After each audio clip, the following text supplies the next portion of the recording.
Welcome to Tenor Tech, where I solve the problems you didn't even know you had. You're starting with the essentials. Open ClipChamp and create a new project with the correct aspect ratio. Import both your main clip and the new background media into the media bin. Select the clip on the timeline, then click the Effects menu to reveal background tools. This is where you'll begin replacing or blurring the background. Once done, make sure your clip's duration matches the background layer so edits stay synchronized and you avoid gaps in the timeline. Now you'll apply and refine the replacement. Drag the background media onto a lower track and stretch it to match the clip length. If your footage uses a solid color, enable the green screen effect and pick the color. Otherwise, choose background blur for depth. Adjust tolerance or strength sliders to remove halos and clean edges.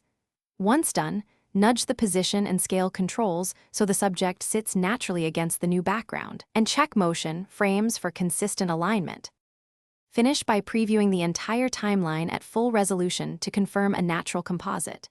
If you see color spill or hard edges, reduce chroma tolerance, add feathering, or apply subtle color correction to the subject.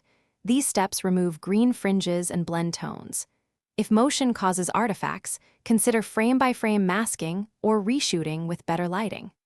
Once happy, export at the right resolution and codec. Test the file on the device you'll use to ensure playback matches your intent. Thanks for watching. Subscribe to keep your life in tune.